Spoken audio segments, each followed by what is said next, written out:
हमारे इस गांव के लोकप्रिय सरपंच अमरनाथ यादव जी, श्री अमरनाथ यादव जी, बुद्धू भाई और तमाम लोग, अनिल जी, नकुल जी, तमाम जो लोग उपस्थित हैं,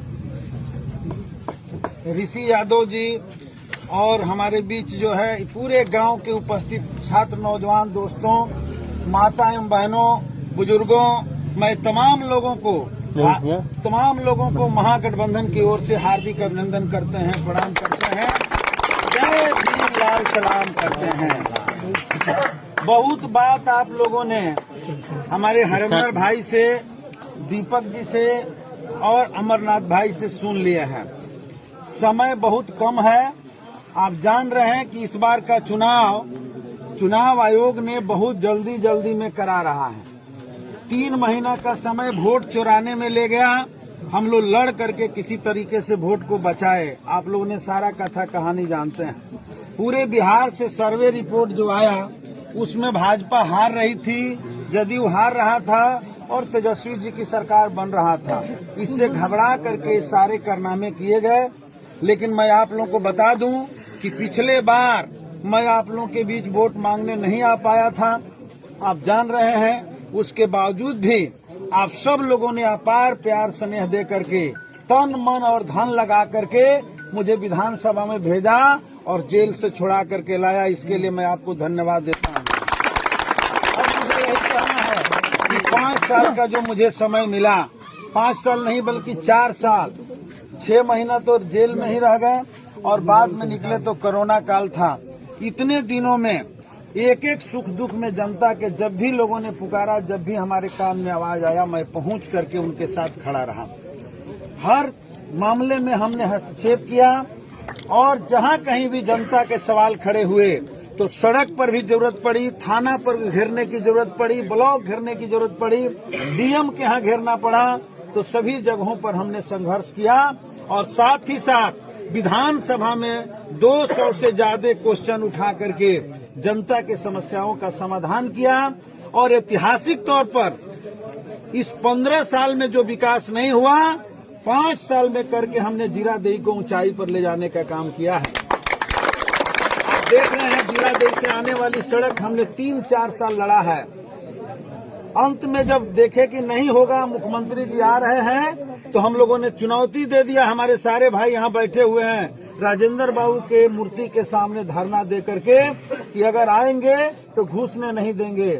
तब जाकर के 19 करोड़ के लागत से उस सड़क बन रहा है। कुछ लोग भले दावा कर ले, एक गांव में हमने सड़क, आप देख रहे हैं, आपके आश्रम जो बना हुआ है उससे पहले खरहुल था। हमने विधानसभा में क्वेश्चन जब उठाया कि इतना जमीन है और यहाँ जो है हमारा स्टेडियम बनना चाहिए, नौजवानों को खेलने के लिए यहाँ स्कूल बनना चाहिए, तब जाकर के वहाँ विकास की शुरुआत हुई। आज तमाम तरह के भवन बने हैं, स्टेडियम बन रहा है और मैं लड़ाई लड़ रहा हूँ कि वहाँ केंद्रीय विद्यालय भी आए, अस्पताल भी बन रहा है। बहुत अस्पताल बनवाया। एक मुद्दों पर आप जब भी फोन करते हैं, दूसरा मेरा फोन नहीं उठाता, मैं फोन उठाता हूँ, हर आदमी का बात सुनता हूँ। अगर छूट गया है तो उधर से कॉल करके बात करता हूँ। यह बात आप लोग जानते हैं और इसलिए मैं आप लोग से कहूँगा, एक मौका मुझे दीजिए और आप हमें मौका दीजिएगा। तो आप जान रहे हैं कि हमारे बंधुओं ने जो कहा कि इस बार बिहार में बदलाव की आंधी बह रही है और सब लोग ये चाह रहे हैं कि तेजस्वी जी ने जो घोषणा किया, महागठबंधन ने जो घोषणा किया कि अगर सरकार हमारा बनाते हैं तो हर परिवार में एक सदस्य को सरकारी नौकरी दिया जाएगा, दिया जाएगा। जो ये सरकार नहीं कर सकी, ये तो नौकरी पर ताला लगा के रखा था। 17 महीने का मौका मिला तो 5 लाख नौकरी हम लोग दिए। हम लोग तो आरक्षण भी बढ़ाए थे, लेकिन मोदी जी ने खारिज कर दिया। और इसीलिए आज भाजपा के लोग जहां भी गांव में वोट मांगने जा रहे हैं तो लोग खदेड़ रहे हैं और हम लोग के नेता जहां पहुंच रहे हैं, जनता की जनसैलाब उमड़ रही है। यह बता रहा है कि इस बार बिहार बदलने जा रहा है और बिहार बदलेगा तो कल यूपी बदलेगा और आने वाले दिनों में देश की सरकार को उखाड़ करके हम फेंक करके अपने नेतृत्व में इसलिए हम आपसे चाहेंगे कि यहाँ से भी ठीक ही भाई बोले कि पिछला चुनाव में अंतर कम हो गया था, कई जगहों पर लड़ाई थोड़ा सा तीखा हो गया, कांटे का टक्कर हो गया, इसलिए बेईमानों को मौका मिल गया बैलेट वाला गिनती इधर उधर करके कई सीट जीता हरा दिया। इस बार अंतर बढ़ा दीजिए और बढ़ेगा। और इस बार मैं बता रहा हूं 170 सीट से ज्यादा सीट ला करके इंडिया गठबंधन महागठबंधन की तेजस्वी जी मुख्यमंत्री बनने जा रहे हैं। इसलिए इस बार 20 साल के बाद मौका है, चूकना नहीं है। अगर चूक गए तो देख रहे हैं सुप्रीम कोर्ट के जज के ऊपर जूता चल रहा है। कौन चला रहे हैं?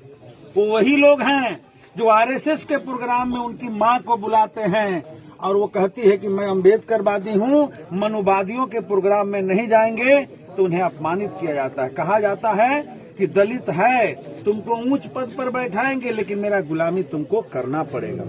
अल्पसंख्यक है, तुमको गुलामी करना पड़ेगा। तो ये आज उन पर है, कल उन पर है, परसों हम पर है। बताइए, रोज ईडी सीबीआई लालू जी पर। एक लालू जी ही हैं जो आज तक भाजपा के सामने घुटना नहीं टेके, कभी घुटना नहीं टेके। इसीलिए आज हम लोग की एकता बनी है और इस एकता को आगे भी बढ़ाना है और आने वाले दिनों में बिहार में कब्जा करके दिल्ली पर भी हम लोग को कब्जा करने के लिए बढ़ना है। सत्ता आएगी, सभी समस्याओं का समाधान हो जाएगा। अंत में कहते हुए कि हो सकता है कि इस बीच में 5 साल में मुझसे भी किसी को पहचानने में थोड़ा सा दिक्कत हुआ हो, क्योंकि मैं जेल से चुनाव लड़ा था। बहुत